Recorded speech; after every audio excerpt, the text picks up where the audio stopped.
Basically আজকে আমরা দেখব যে নন ফাইনাইট ভার্ব আসলে কারা বা তাদের চেহারা কি, আমরা কিভাবে চিনব যে এটা নন ফাইনাইট ভার্ব। তো নন ফাইনাইট ভার্বকে যদি আমি ক্লাসিফিকেশন বা শ্রেণীবিন্যাস করি তাহলে এখানে তিনটি কাঠামো বা তিনটি গঠন পাব। প্রথমেই হচ্ছে জিরান্ট, দ্বিতীয়তে ইনফিনিটিভ এবং নাম্বার 3তে আছে পার্টিসিপল। তো জিরান্টকে এভাবে সংজ্ঞায়িত করা যায় যে জিরান্ডের গঠনটা হবে, আমরা যদি যে কোনো ভার্বের বেস ফর্মের সাথে আইএনজি যোগ করি এবং সেটা সেই সেন্টেন্সের সাবজেক্ট বা অবজেক্ট পজিশনে বসায়ে যদি নাউন হিসেবে কাজ করে তাহলে সেই ভার্বটিকে আমরা জিরান্ড বলে সংজ্ঞায়িত করতে পারি। অর্থাৎ যে ভার্বের সাথে আইএনজি থাকবে এবং সেই ভার্বটা কোনো সেন্টেন্সের সাবজেক্ট বা অবজেক্ট পজিশনে বসে নাউন হিসেবে কাজ করবে, অর্থাৎ ভার্ব হিসেবে কাজ না করে সেটা নাউন হিসেবে কাজ করবে। অর্থাৎ তাকে দেখলে ভার্বের মতো মনে হলেও সে যদি নাউন হিসেবে কাজ করে তখন তাকে আমরা জিরান্ড হিসেবে সংজ্ঞায়িত করি। প্রেজেন্ট পার্টিসিপলে গঠন হচ্ছে ভার্বের সাথে আইএনজি যোগ এবং জিরান্ডের গঠনও ভার্বের সাথে আইএনজি যোগ। তবে পার্থক্যটা কোথায়? পার্থক্য হচ্ছে আমরা কিন্তু আগেই বলছি যে জিরান্ড হচ্ছে নাউন হিসেবে কাজ করে, কিন্তু পার্টিসিপল বা প্রেজেন্ট পার্টিসিপলটা হচ্ছে অ্যাডজেক্টিভ হিসেবে কাজ করে।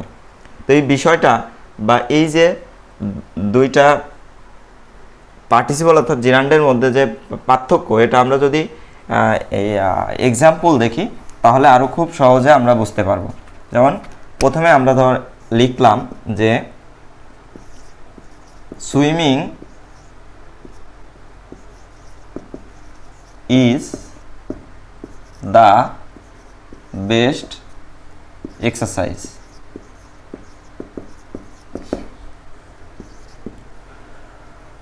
আর দ্বিতীয় সেন্টেন্সে লিখলাম I saw a girl dancing।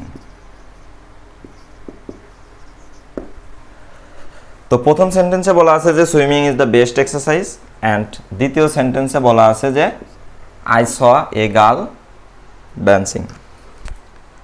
তো এখানে যদি সুইমিং দেখি এটার গঠনটা কি? ভার্বের সাথে আইএনজি যোগ, অর্থাৎ সুইমের সাথে আইএনজি যোগ করে সুইমিং হয়েছে। আবার এখানে যদি দেখি তাহলে এটার গঠনও ভার্বের সাথে আইএনজি যোগ, যে ডান্সের সাথে আইএনজি যোগ করে ডান্সিং হয়েছে। তাহলে মৌলিক পার্থক্যটা কথা, অর্থাৎ এখানে কোনটা জিরান্ট বা কোনটা পার্টিসিপল আমরা কিভাবে বলবো, যে আমরা বা কিভাবে চিহ্নিত করব যে এটা কোনটা জিরান্ট বা কোনটা পার্টিসিপল?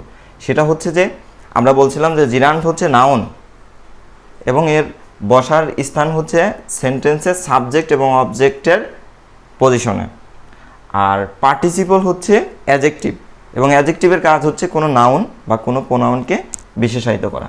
এক্ষেত্রে সুইমিংয়ের ক্ষেত্রে যদি আমরা দেখি তাহলে সুইমিংয়ের বসার যে স্থান সেটা হচ্ছে সাবজেক্ট পজিশনে আছে, অর্থাৎ ভার্বের ঠিক আগে আছে, ভার্বের ঠিক আগে আছে। ইজ হচ্ছে বি ভার্ব, এটার ঠিক আগেই আছে সুইমিং। এবং এটা আমরা জানি যে গঠন সেন্টেন্সের স্ট্রাকচারে যদি যাই তাহলে সেখানে কিন্তু বলা আছে সাবজেক্ট প্লাস ভার্ব, অর্থাৎ সাবজেক্ট পজিশনে সুইমিং আছে। সুতরাং এটা হচ্ছে সাবজেক্ট বা নাউন হিসেবে কাজ করছে এবং এটা জিরান্ট। এবং এই ক্ষেত্রে ডান্সিং যদি আমরা দেখি তাহলে এ ঠিক একটা নাউনের পরে বসছে, বা নাউনের আগেও বসতে পারে বা পরেও বসতে পারে। এই ডান্সিং শব্দটা আসলে ডান্সকে বোঝাচ্ছে না, এটা আসলে এই গার্ল যে একটা নাউন, এই নাউনকে বিশেষায়িত করছে, অর্থাৎ বোঝাচ্ছে যে এই গার্লটার অবস্থাটা কি। অর্থাৎ আমি একটা মেয়েকে দেখেছিলাম যে হচ্ছে ডান্স করতেছিল বা নৃত্যরত অবস্থায় আমি তাকে দেখছিলাম, অর্থাৎ আমি যখন তাকে দেখছিলাম সে হচ্ছে নৃত্যরত অবস্থায় ছিল। এটা হচ্ছে ওই গার্ল বা ওই বালিকার অবস্থাটা বোঝাচ্ছে। যেহেতু গার্ল একটা নাউন এবং নাউনকে সে বিশেষায়িত বা মডিফাই করতেছে, for that why we call it participle and this is present participle. Okay, আশা করি তোমরা প্রেজেন্ট পার্টিসিপল এবং জিরান্ডের মধ্যে যে মৌলিক পার্থক্য এটা তোমরা বুঝতে পারছো।